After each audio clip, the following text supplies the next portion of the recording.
Papo Solto, o podcast sobre o bom papo do mercado de eventos, está de volta, 37º episódio. E agora a gente vai falar sério, vamos fazer uma farofa aqui de reflexões, de insights, para a gente falar sobre sentimentos e vida. E eu trouxe um cara que, na minha concepção, tem se destacado muito, não só pelo estudo, pela capacidade, mas também por ser audacioso nos temas em que ele levanta nas redes sociais. O 37º episódio do Papo Solto traz a presença do meu amigo Marcos Bulhões. Tá certo, né? O sobrenome? Tá certo, mas você jamais iria errar. Você tá bem, amigo? Bem demais. Melhor agora, né? Com o prazer de estar aqui com vocês, com a audiência. Então, é muito bom estar aqui com vocês.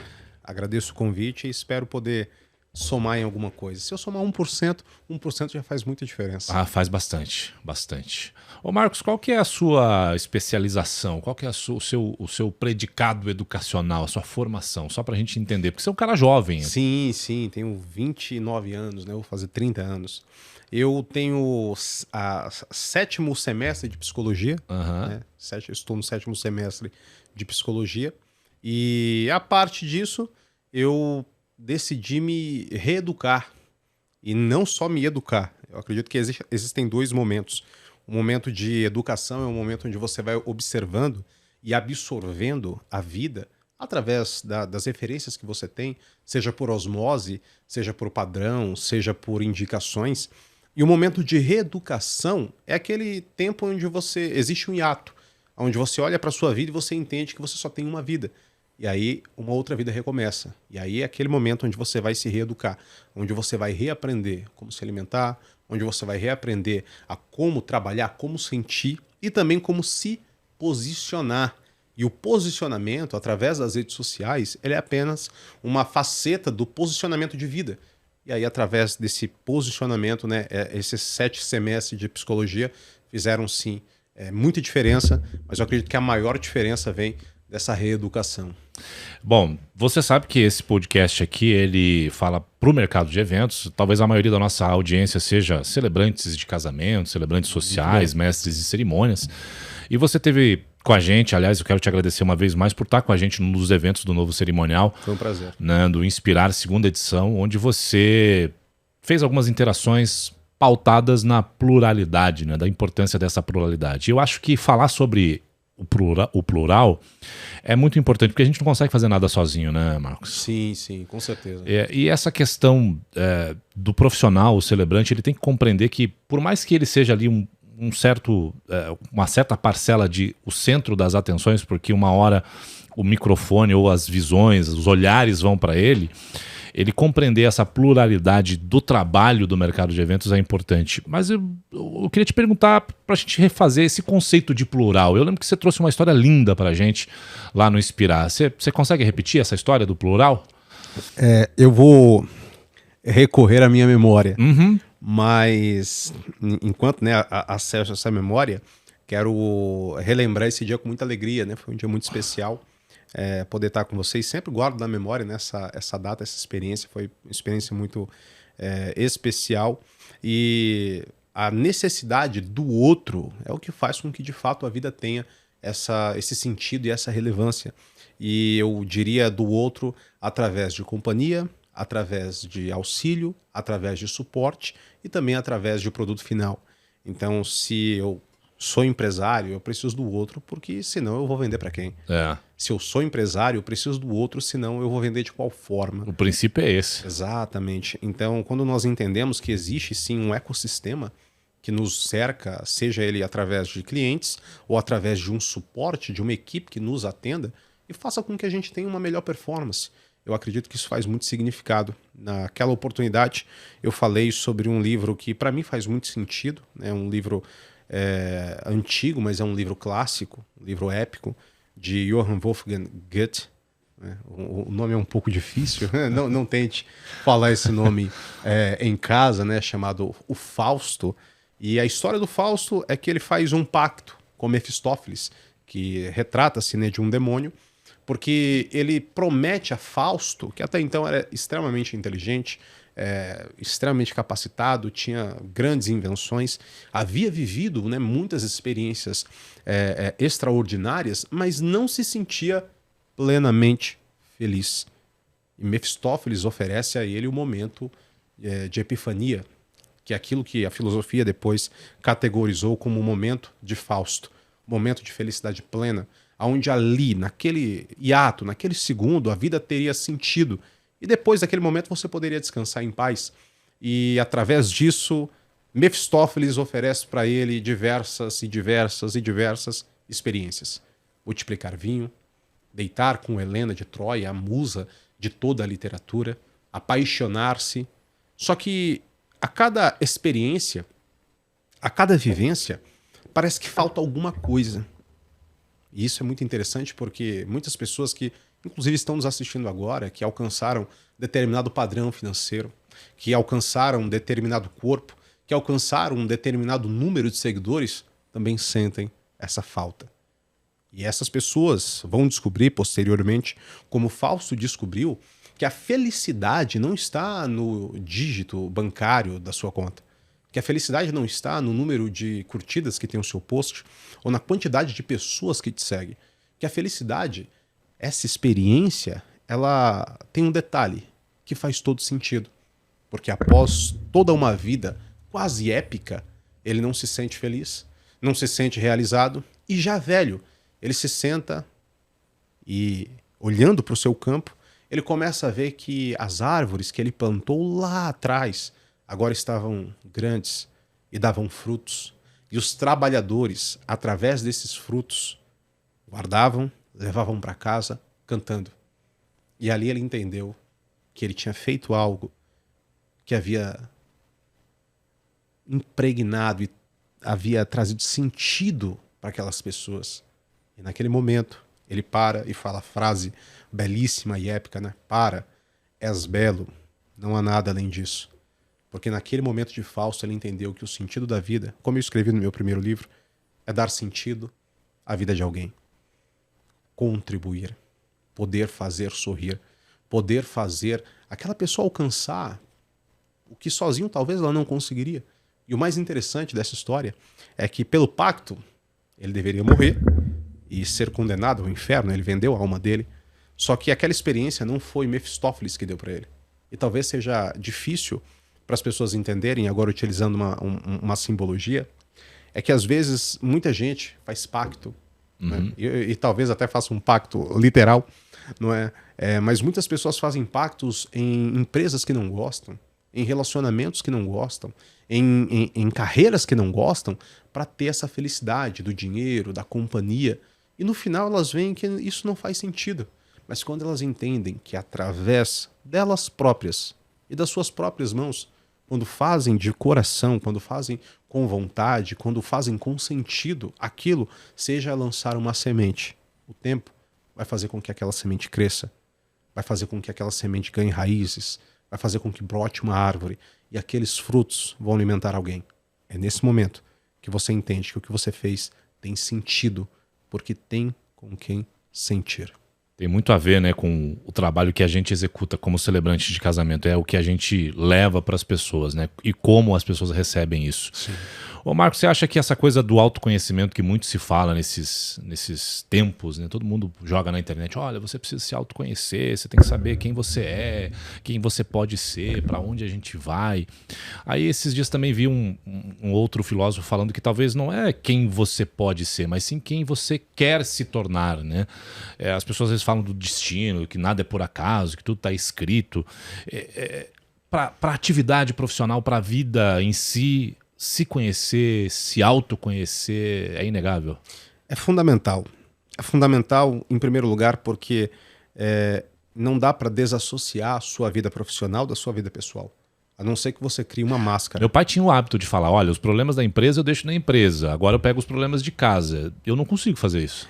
E eu acredito que ele falava, mas na prática, emocionalmente não era assim.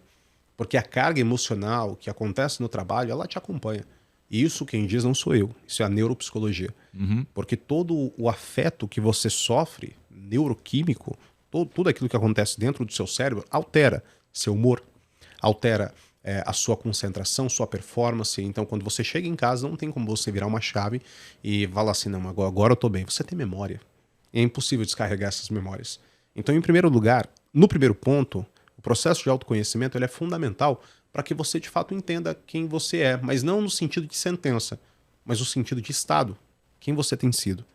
E, naturalmente, a maioria das pessoas não são quem elas são. Eu vou te confessar, na época que eu fiz essa pergunta para mim, eu não gostei do que eu vi. É claro, e a maioria de nós não vai gostar. E isso é bom. Isso é muito bom.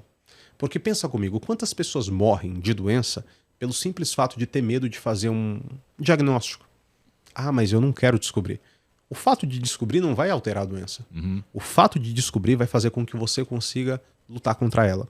E muitas pessoas não querem olhar no espelho, né, porque existe talvez uma crise de encarar-se e ver quem de fato você é.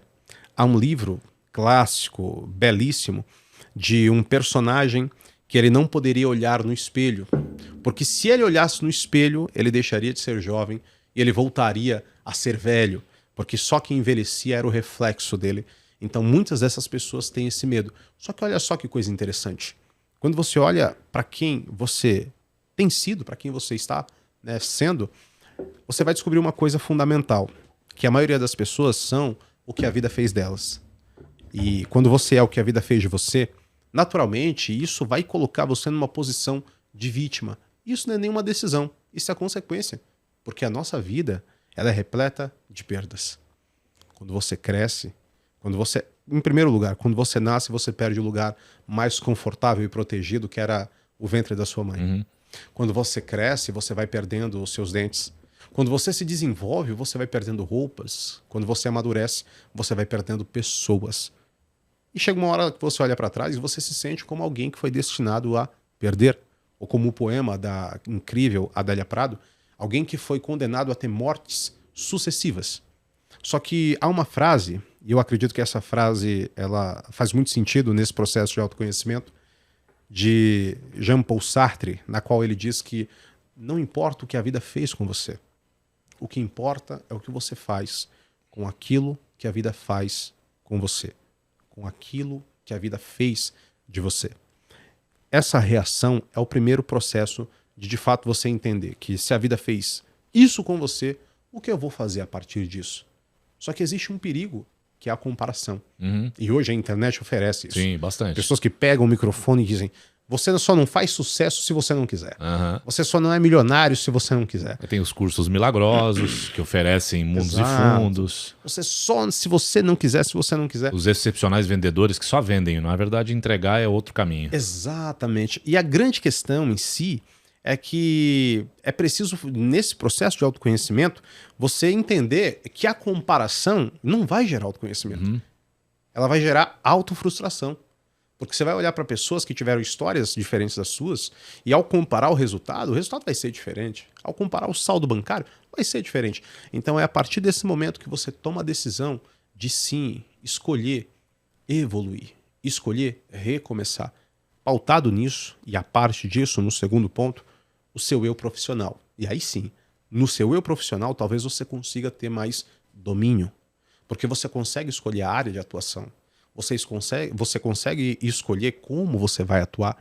Você consegue escolher os seus clientes.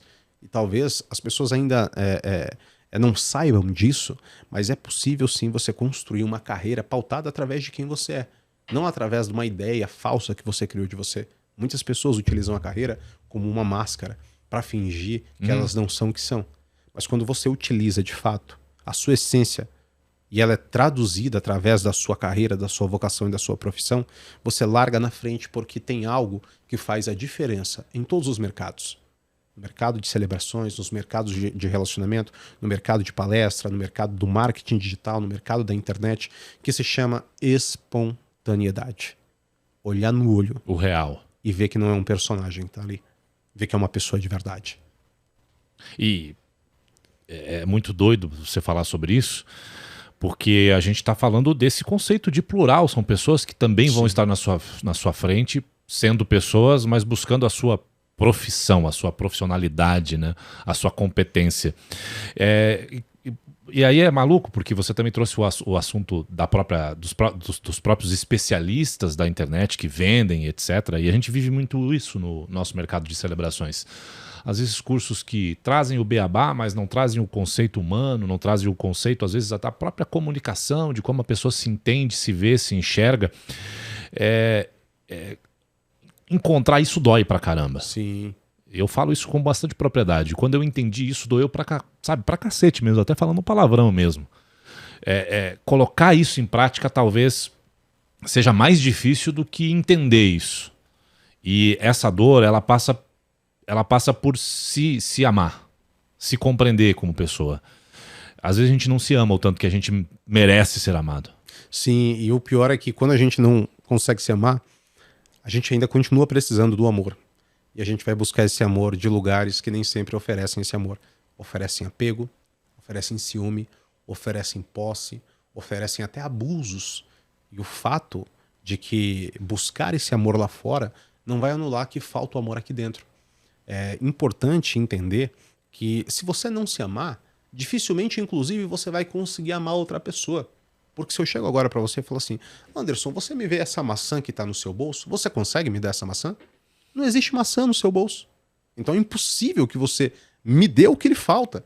Agora, se eu falo para você, me dê um pouco de água, você tem água para me oferecer. E aí você vai partilhar comigo, e olha que interessante, não vai faltar para você. Uhum. Quando a gente se coloca nessa posição de ser alguém que se ama, ser alguém que confia em si mesmo, ser alguém que está realizado, a gente nunca vai sentir essas faltas, porque eu sempre vou entregar daquilo que eu tenho em abundância. E esse talvez seja um dos segredos da prosperidade em si. Prosperidade não é apenas uma conta farta. Prosperidade não é apenas um carro importado ou viajar quando você quer. Prosperidade é ter, e ter com abundância. No aspecto de que se entregar nunca seja uma falta. Porque quanto mais você se doa, mais você tem. E essa rede de energia de sentimentos bons, como o amor, enfim, não especificamente o amor sendo um sentimento, mas sendo talvez uma escolha também. Acho que é bem importante também colocar a escolha como decisão. Uma decisão. Muito mais que uma escolha, amor é uma decisão. Decidir isso, escolher isso, no ponto de vista do que você estudou, do que você está estudando, para o profissional, onde é que você consegue achar ali o quê da questão, a virada de chave? Eu acredito que esse amor próprio, e aí eu não digo nem mais num tom de conselho, mas digo num tom de experiência. Uhum. Esse amor próprio, ele sempre começa, ou ao menos para mim começou, através do perdão. Então, em primeiro lugar, antes de experimentar o amor próprio, eu experimentei o amor de Deus. E o amor de Deus, ele não é pautado apenas por um dogma religioso, ou por um estilo, né? Existem diversas e milhares de religiões. Eu digo da experiência individual que você tem. E a fé, através dessa experiência, ela oferece uma coisa chamada graça. E a graça, para mim, ela é muito interessante. Porque a graça, ela posiciona de que eu, sendo eu, não merecia ser amado. Mas ainda assim, Deus me amou. Então, se eu parto do ponto que eu não merecia, mas ainda assim eu fui aceito, eu trago para minha vida que é muito comum que eu acredite todos os dias que eu não mereço. Porque quando eu olho para mim, eu não fui bom, eu não fui leal, eu fui fraco, eu fui indisciplinado, eu contraí dívidas, eu perdi pessoas que eu amava. Então, ao olhar para esses elementos, na minha vida pessoal, eu acredito que eu não mereço o amor, o meu amor. Mas ao lembrar dessa graça, eu entendo que esse amor que Deus me deu veio através do perdão. Isso me ajuda a me perdoar. E através do perdão, entender que se eu não investir esse sentimento em mim, ninguém vai investir. Porque através do momento em que eu perdoo, eu não estou negligenciando esses erros. Pelo contrário, eu estou dizendo que eu entendo eles, que eu aceito eles, e aí é que dói, aceitar. E que eu os perdoo. E a partir do momento em que eu perdoo esses erros, e eu aceito que tudo aquilo que se foi, de fato, foi por responsabilidade, não por culpa, isso é muito importante, eu tenho a decisão de, a partir desse momento, recomeçar. E recomeçando, eu amo não quem eu sou pelo fato de eu ser bom, não. Mas pelo fato de eu ter sobrevivido a todas essas perdas. A nossa versão atual é a nossa melhor versão. Talvez não seja a versão que as pessoas gostem, mas é a versão mais poderosa, porque ela sobreviveu a todas as outras tentativas de destruir e de se autodestruir. Quando você fala dessa questão de autodestruição, você coloca em mente, coloca em jogo, coloca na mesa a nossa vivência como a parte infantil, a parte de adolescência, os traumas. Sim, sem dúvida. E isso também vem pra gente como adulto e isso também influencia no nosso dia a dia pessoal e profissional principalmente. Sem dúvida, sem dúvida. Existe uma simbologia, né? Eu escutei essa simbologia um dia desses, de que quando uma fruta ela é mordida, né? Ou quando um bichinho ele morde aquela fruta, ela amadurece antes das outras. Então ela amadurece antes do tempo. Só que por dentro ela ainda não está madura por completo. Por dentro ela ainda está verde. E existem muitas pessoas que tiveram que amadurecer muito rápido, só que por dentro ainda existe uma criança ferida, ainda existe uma criança machucada, ainda existe uma criança insegura. Aí que entra esse perdão. Exatamente. Exatamente. Porque quando você perdoa, é preciso que você, ao olhar para si, perdoe, obviamente, quem você é. Só que para perdoar quem você é, você vai ter que perdoar quem errou com você também. E talvez isso seja algo que as pessoas tenham dificuldade, porque é duro sim perdoar seus pais. Quando houve abuso, quando houve excessos, quando houve agressões. Só que quando você entende que os seus pais, além sim de causadores, eles também foram vítimas, você começa a tomar a decisão sim de protagonista. E é aqui que as coisas começam a mudar. Porque quando eu olho para trás, durante muito tempo me doeu o fato do meu pai morrer com 30 anos. Me doeu profundamente, porque eu achava injusto. Eu dizia assim, como é que meu pai ele morre com 30 anos, ele deixa para trás eu, meu irmão, minha mãe, e como se pudesse, né, tomar essa decisão. Ele adoeceu e em pouco tempo, infelizmente, ele partiu. Mas isso me doía profundamente. Só que quando eu olho para trás, eu falo, qual foi a infância do meu pai? Meu pai nem chegou praticamente a conhecer o pai dele. O pai dele morreu alcoólatra na sarjeta. E aí, quando ele era novo, minha avó teve que sair de onde ele morava, em Maceió, para vir trabalhar aqui em São Paulo. Então também não teve estrutura. Quando a gente vai olhando para essa nossa raiz familiar, né, essa ancestralidade, não no aspecto espiritual, mas de fato no aspecto psicológico e de comportamento. De realidade cultural. Exato. Quando a gente olha para trás, a gente percebe que existem modelos e padrões que vão se repetindo. Sim. Porque foram herdados. E a maioria das heranças não são heranças financeiras, são heranças psicológicas, genéticas e comportamentais. Quando eu começo a perdoar aquilo que fizeram comigo, eu consigo ter muito mais qualidade. Porque agora, quando eu falar, quando eu agir, eu vou ser eu. Eu vou ser tudo aquilo que eu perdoei. Quando eu não consigo perdoar, eu passo a ser também as vozes dos traumas, dos gritos, das agressões que aconteceram comigo. E é aqui que eu acredito que as coisas mudam profundamente. Quando existe uma grande dor, existem sempre dois caminhos. Ou aquela dor e aquele veneno ele penetra em você, contamina você, e você se torna o que te feriu, ou você toma a decisão de curar. E quando você toma a decisão de curar, aquilo é muito poderoso. Porque quando você descobre a cura, aquela cura não vem apenas com a cura, ela vem com o antídoto. E através de você, outras pessoas serão curadas também. Toda pessoa que é muito boa naquilo que faz, sofreu uma grande dor lá atrás. Então quando você olha alguém falando sobre relacionamento, foi uma dor que ela curou.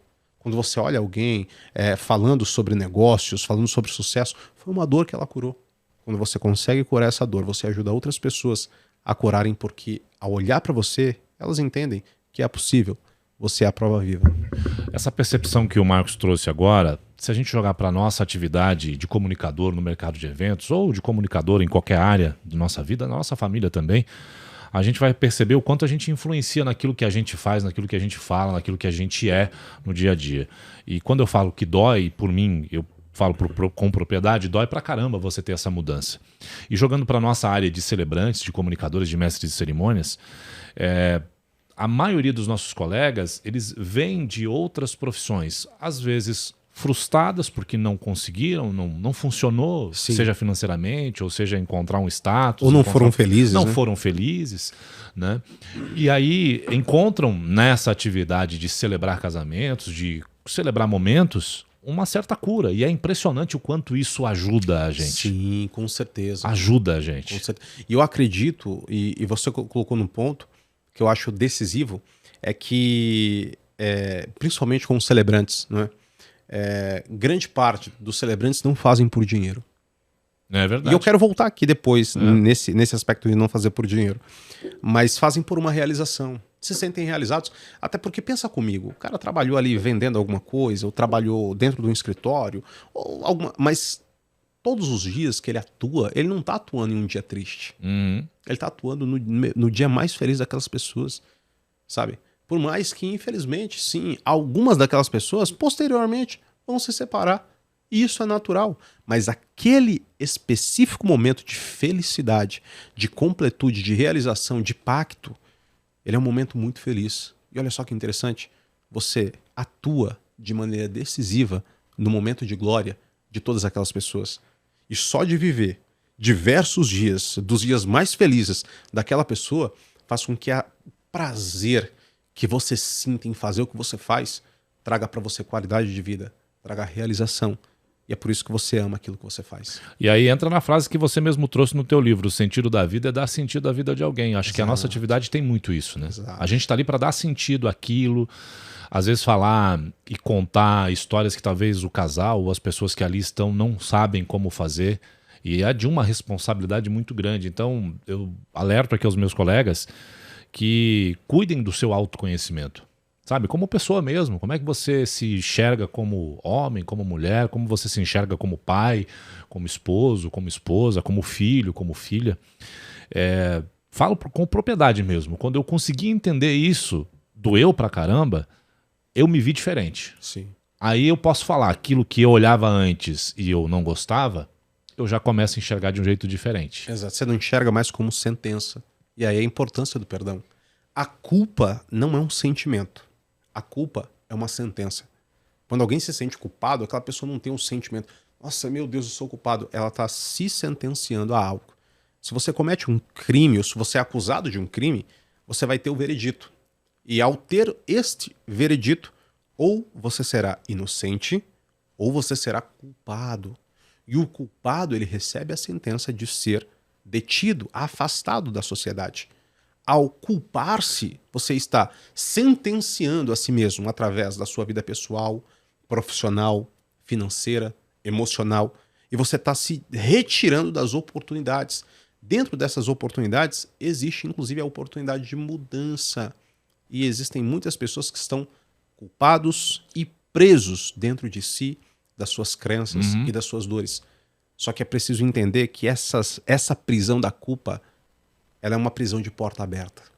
E a chave está na sua mão.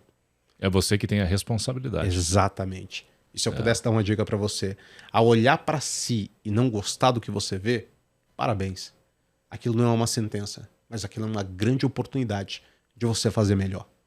Muito bem. A gente vai encerrar esse episódio, a gente volta no próximo episódio com outras ferramentas. Se você ainda não se inscreveu aqui, e é importante dizer isso, eu sei que a gente esquece, mas se esse conteúdo gerou valor para você, se inscreva no canal, ative a notificação, porque infelizmente você pode ter passado por aqui, ter sido emocionado, atingido, não é afetado de maneira positiva, só que você vai embora. E aí depois você vai falar, poxa, e aquele podcast? Para você não correr esse risco, ativa agora aqui no sininho, se inscreva e importante, deixa o seu like também. Obrigado, Marcos. YouTube, Spotify e Deezer. A gente volta no próximo episódio com mais com esse cara aqui. Já a gente está de volta.